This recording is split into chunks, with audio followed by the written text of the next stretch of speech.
I've always liked to think, while we're a data science team, I like to think of us as like a solution team.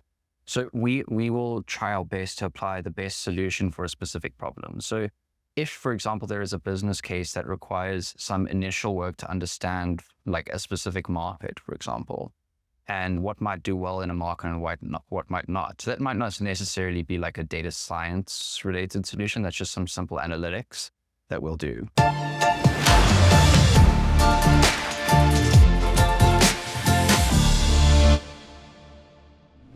Good day.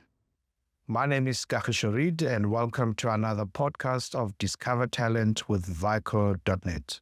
Today I am with Daniel Wertheimer. Welcome, sir. Thank you. How are you? Yeah, feeling good. Happy to be here. No, excellent. So what is happening in the world of data science and deep learning? Yeah, I mean, things are evolving really, really fast with, the rise of generative AI, and now everyone's kind of like jumping on that bandwagon, and it's really like people are calling it like the same kind of inflection point that we had with the internet. Yeah. And so it's like of that scale, it's going to transform kind of everything that we do. Yeah. Should we be scared? I think right now, no, but I think that there's a lot of people that should be thinking about how they can upskill themselves to work with AI. Yeah. Because it is going to, right now it's a generative AI is like you can consider it process enhancement. That's all it does, right? It's process and productivity. So if there are any areas that are affected or that are purely process and productivity focused, those are the areas that are ripe for disruption. Yeah. No, I'm with you. So it's really about coexistence, yeah? How we can 100%. work with it as opposed to being resistant to it, yeah? Yeah, 100%. No, absolutely. Now, as a data scientist, did you always know you wanted to go this route, or it stumbled on you?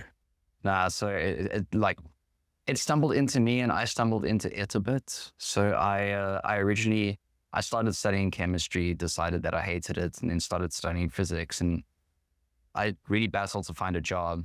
And during my honors year, the head of the department came into the room and was like, they're offering a master's degree in data science. And I was like, what's data science? And I went Yeah. and I had a look. And the deep learning element to it, what's your interest there? So I think it's just like it's just a skill set, right? Deep learning is more neural network based approaches, which is where generative AI kind of like came from. Again, I think they're all tool sets that I see as ways of solving problems. So you pick the best tool set for the problem. Yeah. And talking about solving problems, because what we try and do is bring that to life, right? In terms of, because we can use the buzzwords, data science, deep learning, machine learning, all of that. So typically, what type of problems are you solving, and how does that add value to either your business or society at large? Yeah. So, I mean, where I'm currently at, we call it a path to value. So like, what does that look like?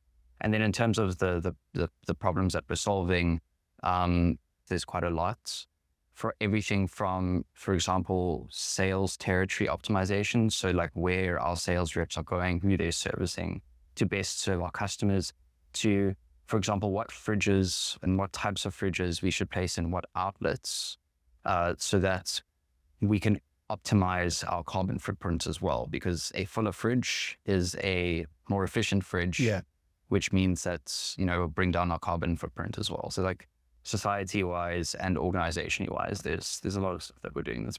Yeah, and a cold fridge as well. And a cold fridge. It's in some countries like there'd be a war. Oh, at room temperature. No, absolutely. No, I can actually see that, because typically your value chain in an FMCG, right, which is your industry, would be from idea creation. You kind of progress to business case, possibly technical assessment, before you go to delivery and go to market, right?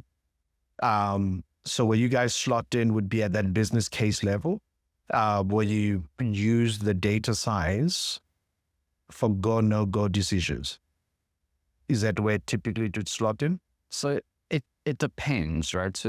So I've always liked to think, while we're a data science team, I like to think of us as like a solution team. Okay. So we will try our best to apply the best solution for a specific problem. So if, for example, there is a business case that requires some initial work to understand like a specific market, for example, and what might do well in a market and what might not. So that might not necessarily be like a data science related solution. That's just some simple analytics that we'll do.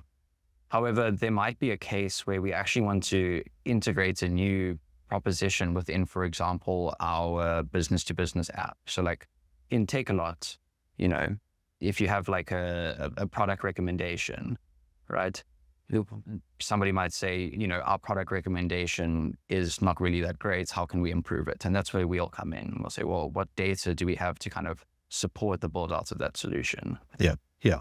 No, that's very interesting. And I always find it, what fascinates me rather, is how you structure the data and the insights, right, that you derive. Because in organizations, you probably could spend 3 months, going through all this data, but you give in 30 minutes to present it. How do you go about that typically? Because now it's the decision makers, right? How do you condense all of that? What's your approach to that? So my view on it is that I think data science has to be like business context specific, and more I find myself kind of like drawn towards like product thinking. So the product management discipline, because that really tells you, you know, how people, like what's going to be impactful, how people make decisions. And when you really understand, for example, the business at the end of the day, you don't go down like a rabbit hole of analytics. Yes. You kind of figure out, okay, well, what is most important right now in solving this problem and what insights can lead to action? Yeah. And that's kind of what you need to end up presenting. And I think what you're touching on is pretty important, which is it's not an island. Key to this is still to understand your organization, right? And the context of your organization, in order for all this data that is being mined, analyzed, insights prepared to make sense within that context. That makes a whole lot of difference. Yeah. In that context. Yeah. And I mean, the thing that I say a lot is that, because like people say, you know, like data is the new, well, this is the thing that's been going on. Data is the new oil, right? But oil in and of itself actually has like an inherent value associated with it, right? You can buy it and stuff. But data, you can't, because data in and of itself has no value, actually. It's what you use that data for that adds the value, right? So you can collect as much as you want, but until you put that to use, you're not actually going to see any impact from your business. Makes sense. Yeah, makes sense. Although I could see the future just, a new market opening up with people just buying data for the sake of having data, right? Just waiting for that day to use it. I mean, that's happening, right? And that's why like you're seeing like international privacy laws like GDPR.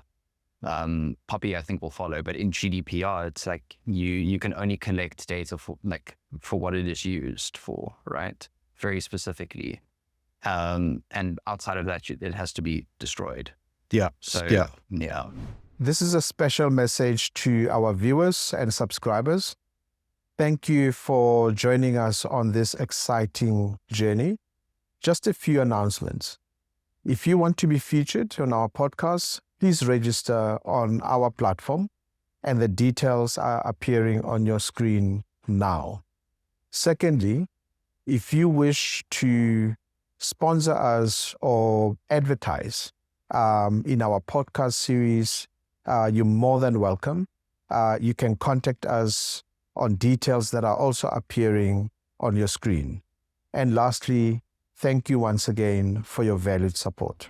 To allow you to do what you do effectively, it's one thing to have this qualification, but I'm sure the skills that you are building along the way, right?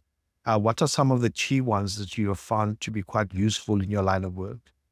So, there's obviously the technical side of things, right? So your technical skill set, you have to be able to write code. Like and everything kind of like funnels from there. So, and then statistics is like another big one, right? So technical stuff and statistics.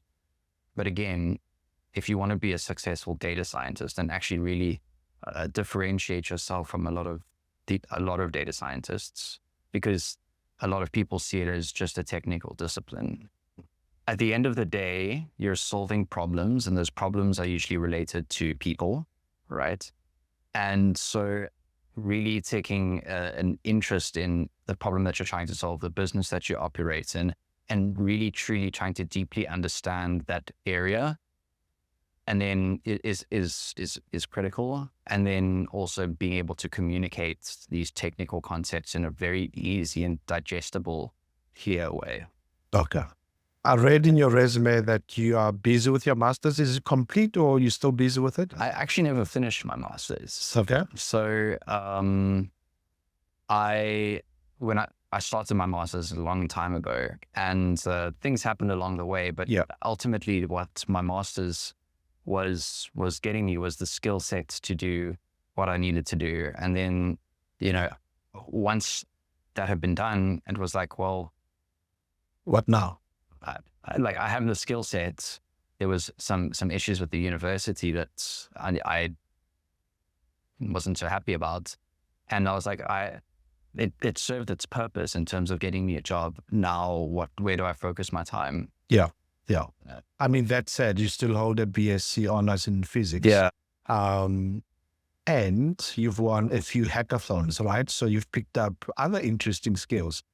Are you still, was that in a formal work environment, or this was outside of the work environment? Like I haven't touched code like in a very long time, right? Because my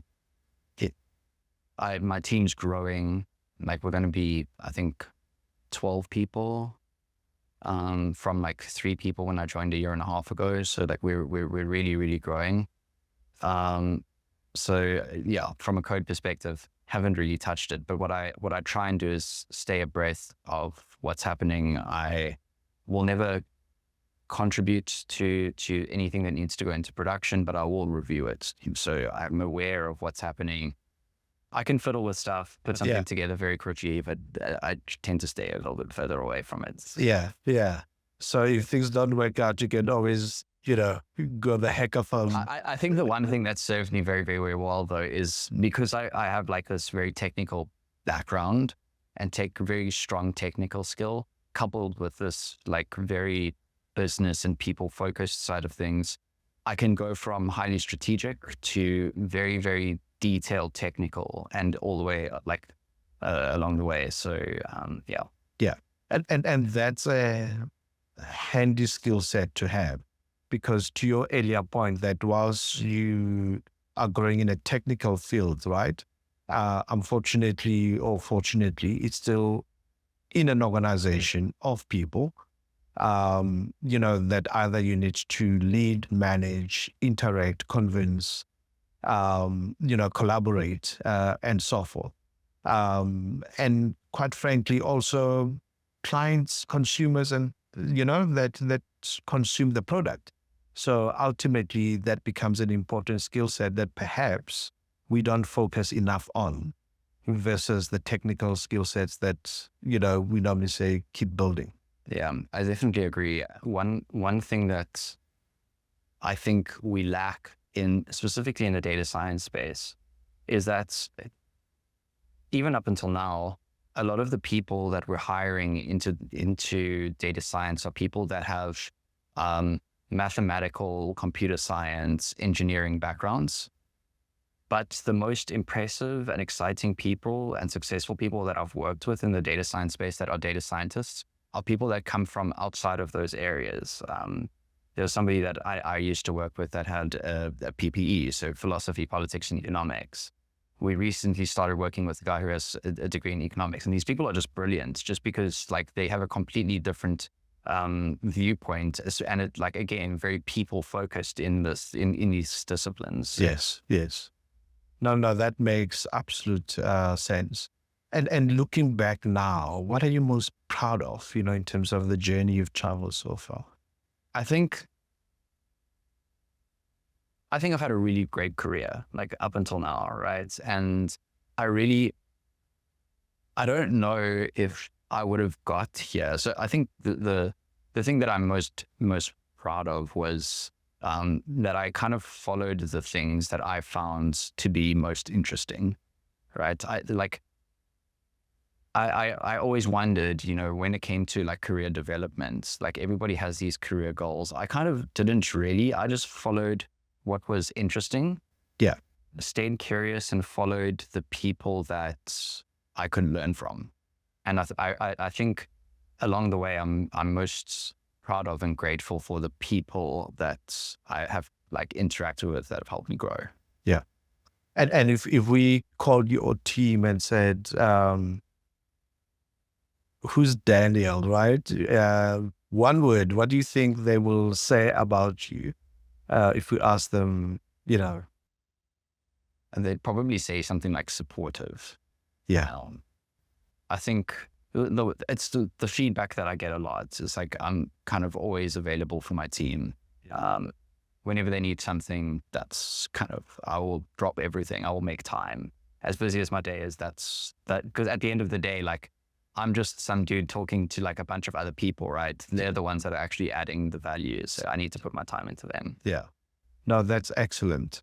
Ladies and gentlemen, Daniel Wertheimer. He's very curious and very supportive. He can also hack, a data scientist and very much involved in deep learning as well. Thank you for joining us. Thank you. Thank you. Thank you.